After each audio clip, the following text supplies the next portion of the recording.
आप ध्यान रखिए, बौनों के सामने झुकने की परंपरा सनातनियों की नहीं थी। कुछ सत्ता के चाटुकार जरूर बौनों के सामने झुके, और जब झुके आप,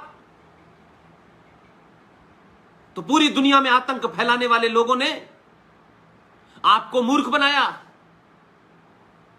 और बहुत प्यार से आजाद भारत को होने से पहले उन्होंने पाकिस्तान की मांग की और आप उनके सामने झुक गए।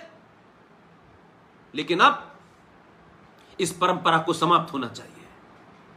ट्रेनों में आग लगाएंगे, बसों में आग लगाएंगे, बिल्डिंगों में आग लगाएंगे, स्कूलों में आग लगाएंगे, लेकिन आप उसकी इंक्वायरी करते रहेंगे, इंक्वायरी होती रहेगी, इंक्वायरी चलती रहेगी। इस देश का क्रिमिनल जस्टिस सिस्टम ऐसा है कि इस देश में कोई डरता नहीं है, सबको मालूम है जेल होंगे, फिर तमाम सारी चीजें होंगी, और आखिर में कुछ लोगों के पास ना एटीएम कार्ड है, न डेबिट कार्ड है, न क्रेडिट कार्ड है, उनके पास एक विक्टिम कार्ड है कि वो एकदम कहेंगे कि देखिए साहब हम मुसलमान हैं, इसलिए हमें फंसाया जा रहा है, और आप अपोलोजिस्टिक होंगे और आप छोड़ देंगे, और फिर इधर उधर की बात होगी, और वो लोग ये मानेंगे कि भारत राष्ट्र की सत्ता को कैसे झुकाना चाहिए, इसकी कला, इसका फन उन्हें आता है।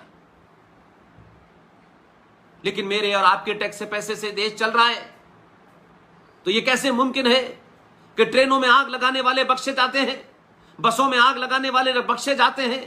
तो जिस हम भारत के निर्माण की बात कर रहे हैं प्रोफेसर साहब, जब तक भारत की धरती से भारत विरोधी ताकतें, वो किसी भी मुखौटे में हैं, वो किसी भी मजहब के हों, वो किसी भी धर्म के भी क्यों ना हो, अगर उनका सफाया उस ताकत के साथ नहीं किया गया, तो आप राष्ट्र निर्माण की बात छोड़ दीजिए, ये निर्माण आप करते रहेंगे और राष्ट्र विरोधी ताकतें आग लगाती रहेंगी। आपकी सत्ता पे बैठने की मजबूरी के कारण आज हरियाणा के अंदर राष्ट्रवादी ताकतें हैं। 140 गांव से मेवात के अंदर सारे के सारे हिंदुओं का सफाया हो गया। इस पे चर्चा मीडिया नहीं करेगा, और हम सारा काम सरकारों पे और मीडिया के भरोसे छोड़ देते हैं। इसलिए मैंने कहा, आप सच को सच बोलेंगे, वही भारत का निर्माण है। मैं किसी बिल्डिंग से ज्यादा बनाने से, अगर हजारों में से 5 लोग भी मेरे अपने जीवन काल में राष्ट्र को बचाने की मनोदशा के साथ कुछ लोग खड़े हो गए, उससे बड़ा निर्माण भारत का नहीं हो सकता। ये बसें ट्रेनें चलती रहेंगी। जब भारत आजाद नहीं था तब भी ट्रेन चल रही थी, लेकिन यह निर्माण राष्ट्र को नहीं बचा सकता। अगर राष्ट्र को कोई बीमारी ग्रस्त कर रही है, तो इस बीमारी को काट के समाप्त कर देना चाहिए। इसलिए इस्लामिक आतंकवाद को इस्लामिक आतंकवाद कहना चाहिए। मैंने देखा है आज भी टेलीविजन पे लोग अपोलोजिस्टिक हैं, लेकिन दूसरी तरफ जिनके पास विक्टिम कार्ड है वो कहते हैं ये संघी आतंकवाद, ये आतंकवादी संगठन आरएसएस, ये तमाम शब्दों का प्रयोग करने से वो अपोलोजिस्टिक नहीं होते।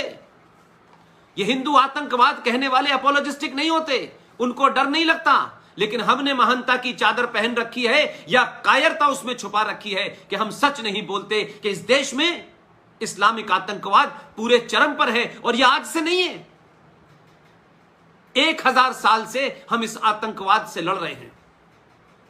लेकिन एक झूठ चल रहा है, और इसमें सनातनी सबसे आगे हैं, क्योंकि हमें सबके सामने अच्छा बन के रहना है। इसलिए मैं कभी कभी वर्तमान सत्ता के शीर्ष पे जो बैठे हैं, मैं उनका जिक्र करता हूं। हमें कौन अच्छा कहेगा, कौन नहीं कहेगा, इसकी चिंता क्यों है? इतिहास इसका मूल्यांकन करेगा। हम जो आज सही समझते हैं वो हमें करना चाहिए। इसलिए इस तथाकथित आजाद भारत में हमने कैसे नारे गढ़े, इसलिए भारत का निर्माण नहीं हो पा रहा है। इसलिए भारत निर्माण को अगर हम समझते हैं कि कोई हमने ट्रेन चला दी है, कोई खास किस्म का हवाई जहाज ले लिया है, लेकिन वो हवाई जहाज, वो ट्रेन ये सड़कें जो बड़ा बड़ा निर्माण, लेकिन हम ये नहीं तय कर पा रहे हैं कि ये जो एक्सप्रेस वे बन रहे हैं, ये जो ट्रेनें बन रही हैं, इसमें कौन सी विचारधारा सफर करेगी? क्या इस पे जिहादी मानसिकता चलेगी या इस पे सनातन चलेगा? और सनातन के लोग चलेंगे तो जिहादी उसको मार देंगे। लिहाजा यह तय होना चाहिए कि लंदन की सड़क, जो बहुत आधुनिक देश है, जिसकी सत्ता में सूरज नहीं डूबता था, यह बात अलग है कि आज 6.5 करोड़ की पॉपुलेशन में, आज उस देश में जब सूरज निकल जाता है तो वहां लोग एक फेस्टिवल मनाते हैं। आज उस देश की सड़कों पर आधुनिक बस में बैठ करके कुछ लोग सड़क के किनारे कुछ जिहादी लोगों पे बस चढ़ा देते हैं। तो यह भी तय होना चाहिए कि वो ये भूल गए कि ये सड़क का निर्माण जो है उस राष्ट्र को नहीं बचा पा रही है। आज सड़कों के ऊपर क्या उपद्रव हो रहा है ये भी पूरा देश देख रहा है। अमेरिका में क्या हो रहा है वो पूरा भी दुनिया देख रही है। तो अमेरिका का निर्माण, अमेरिका की प्रोग्रेस, अमेरिका का बहुत निर्माण जो है वो उस जिहाद से उन्हें नहीं बचा पा रहा है। उसके लिए आपको पुलिस बचाती है, फौज बताती है, तो उस पुलिस के पास मैंडेट क्या है? तो भारत में क्या हो रहा है? जो खुल्लम खुल्ला दिल्ली में आग लगाई गई, एक तरफा आग लगाई गई, मजहब के नाम पे लगाई गई और विक्टिम कार्ड खेला गया। कुछ लोगों ने सड़कों पे बैठ गए, भारत की सत्ता के घुटने टिका दिए। भारत की पुलिस उनकी ठोड़ियों में हाथ डाल के कह रही थी कि सड़कों से हट जाओ, और वही बहुत एक्टिव सुप्रीम कोर्ट मीडिएटर भेजती है कि भाई आप बताइए क्यों नहीं हटना चाहते, जबकि इसी सुप्रीम कोर्ट ने पूरे दिल्ली के अंदर एक स्थान को तय कर दिया है कि सिर्फ धरना प्रदर्शन यहां होगा। लेकिन सुप्रीम कोर्ट भी अपने ही कानून को नहीं प्रोटेक्ट कर पा रही, क्योंकि कुछ दंगाइयों से, कुछ जिहादियों से, वो मुसलमानों से डरती है। तो उसके लिए तो मीडिएटर भेजती है कि शाहीन बाग से कुछ लोगों को हटाने के लिए सुप्रीम कोर्ट नियुक्त करती है कि आप जाके इनसे बात करें। मुझे बताइए प्रोफेसर साहब, आप मुझसे सीनियर हैं, हजारों छात्र आपके नीचे से पढ़ के गए होंगे, क्या कभी आपने सुना कि देश में कोई ऐसा धरना हुआ जिसे हटाने के लिए सुप्रीम कोर्ट ने कुछ लोगों को इंटरल्यूकर तय किया हो और कहा हो कि जाके आप उनसे बात करके हटाइए, और उसके बाद भी नहीं हटे? तो सवाल यह है कि आप कौन से निर्माण की बात कर रहे हैं?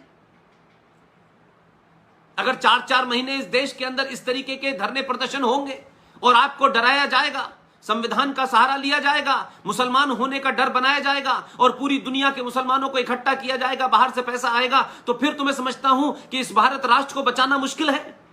सरकार बच सकती है, राष्ट्र नहीं बचेगा।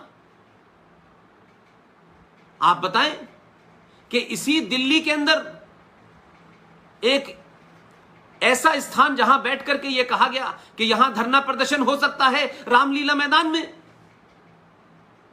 वहां तो लोग भजन कीर्तन कर रहे थे, पुलिस ने गोली चलाई, कई लोग मारे गए। तब सुप्रीम कोर्ट ने नहीं भेजा था कि इन धरना प्रदर्शन करने वालों से जाके बात करें। तब जज साहब को ध्यान नहीं हुआ आया था कि कश्मीर में जाकर के वो सुप्रीम कोर्ट के चीफ जस्टिस वहां जाकर के देखना चाहते थे कि जमीन पे क्या हालात है। क्या कभी वो सुप्रीम कोर्ट के चीफ जस्टिस पंजाब गए थे?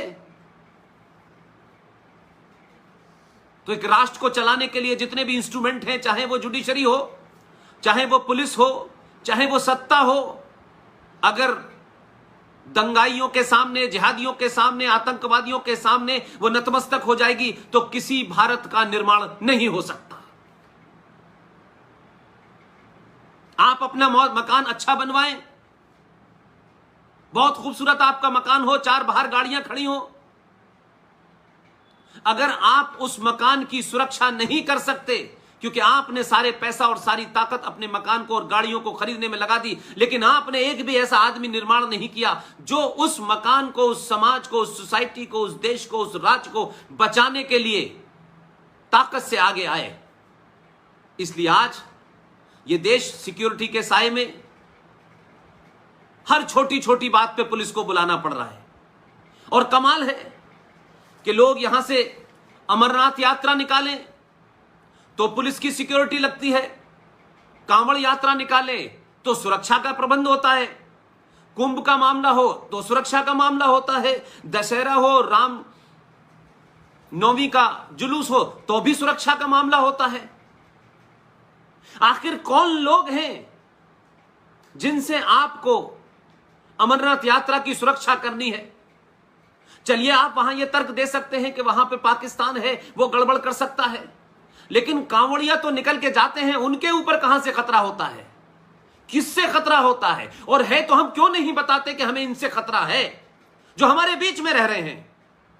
तो हम ये पाखंड, ये डबल स्पीक, ये झूठ क्यों बोलते हैं? क्या कभी आपने सुना कि हज यात्रियों को खतरा है? कभी आपने सुना कि ईद बनाने में खतरा है, कोई बम धमाका होने वाला है? कभी सुना आपने कोई विशेष सुरक्षा के इंतजाम किए गए? नहीं। इसका मतलब है भारत राष्ट्र को इस राज्य में रहने वाले 30-35 करोड़ लोगों से खतरा है।